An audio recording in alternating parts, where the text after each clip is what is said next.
যে সমস্ত পশু দিয়ে কোরবানি করা যায় আর যেসব পশু দিয়ে কোরবানি করা যায় না এ বিষয়ে। পশু কোরবানি করার জন্য উপযুক্ত হতে হলে নির্দিষ্ট বয়স সীমায় পৌঁছাতে হবে। যেমন ওট কমপক্ষে 5 বছর বয়সে পৌঁছালে কোরবানি করা যাবে, গরু কমপক্ষে 2 বছর বয়সে উপনীত হলে তারপরে কোরবানি করা যাবে, আর ছাগল, দুম্বা, ভেড়া কমপক্ষে 1 বছরে উপনীত হতে হবে, তারপরে সেটা দিয়ে কোরবানি করা যাবে। এর নিচে যদি হয় বয়স, তাহলে সেক্ষেত্রে সমস্ত পশু দিয়ে কোরবানি করা যায় না, তবে সেগুলো এমনি সাধারণভাবে জবাই করে খাওয়া যায়, কোরবানি বিশুদ্ধ হবে না। আর এ সমস্ত পশুগুলোতে আবার যদি বড় ধরনের কোনো ত্রুটি থাকে তারপরে সেগুলো দিয়ে কোরবানি করা যাবে না। যেমন যদি এত বেশি তার চোখে সমস্যা থাকে যে তার সামনে ঘাস রাখা আছে সে দেখে না, তাহলে সেক্ষেত্রে এরকম পশু দিয়ে কোরবানি করা যাবে না। যদি পায়ে সমস্যা থাকে এবং সমস্যা যদি এত বেশি থাকে যে কোরবানি করার জায়গা পর্যন্ত সে হেঁটে যেতে পারে না, অর্থাৎ তার ত্রুটিটা প্রকাশ্য হয় একেবারে, তাহলে সেক্ষেত্রে সেটা দিয়ে কোরবানি করা যাবে না। এবং যদি দুর্বল হয়, সে কোরবানির জায়গা পর্যন্ত যেতে পারে না, তাহলে সেটা দিয়ে কোরবানি করা যায় না। এবং শিং যদি একদম ভেঙে যায় গোড়া থেকে এবং আঘাতপ্রাপ্ত হয় বড় ধরনের প্রচণ্ড রকমের, তাহলে সেক্ষেত্রে সেটা দিয়ে কোরবানি করা যায় না।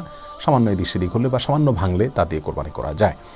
তাহলে কোরবানি করার ক্ষেত্রে পশুগুলোর বয়স যেমন নির্দিষ্ট সীমানায় পৌঁছাতে হবে, সেই সাথে এই সমস্ত ত্রুটি থেকে মুক্ত থাকতে হবে। যতটা হৃষ্টপুষ্ট এবং যতটা ভালো পশু দিয়ে কোরবানি করা যায় ততই উত্তম।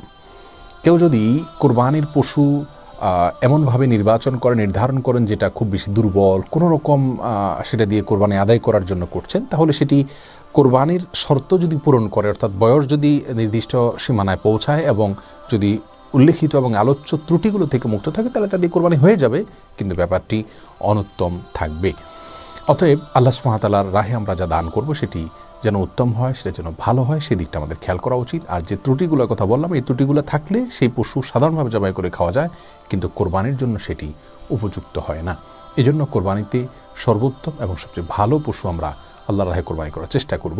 আজকাল কিছু ইনজেকশন এবং ট্যাবলেট ইত্যাদি প্রয়োগ করা হয় কোরবানির পশুতে এবং সাধারণ অবস্থাতে সব পশুতে হৃষ্টপুষ্ট দেখানোর জন্য এবং মোটা তাজা দেখানোর জন্য। এগুলো পশুকে অনেক বেশি উইক করে ফেলে, দুর্বল করে ফেলে, তার সাধারণ চাঞ্চল্যতা নষ্ট করে। এগুলো দিয়ে কোরবানি করলে কোরবানি যদিও হয়ে যাবে, কিন্তু এগুলোকে অ্যাভয়েড করতে পারলে উত্তম এবং সাধারণ ভালো পশু কোরবানির জন্য নির্বাচন করার চেষ্টা করতে হবে। কিছু পশু আছে যে পশুগুলো দিয়ে কোরবানি করা যেতে পারে, ইসলাম শরিয়াতে অনুমোদিত, যেমন ওট দিয়ে কোরবানি করা যায়, গরু দিয়ে কোরবানি করা যায়, মহিষ দিয়েও কোরবানি করা যায়। যদিও মহিষ দিয়ে কোরবানি করা নিয়ে মতো পার্থক্য রয়েছে, অনেক ইমামগণ, অনেক ওলামা একরাম, স্কলারগণ মহিষকে কোরবানির যে সমস্ত পশু দিয়ে করা যায় তার আওতায় রাখেননি। তার মানে তারা মহিষ দিয়ে কোরবানি করাকে জায়েজ মনে করেন না। আর যারা জায়েজ মনে করেন তারা গরুর অধীনে মহিষকে অন্তর্ভুক্ত মনে করেন, সেই সূত্রে এটাকে কোরবানি করা যায়, এটা দিয়ে সেরকম ফতোয়া দিয়েছেন। আর এই মতটা অধিক বিশুদ্ধ বলে মনে হয়।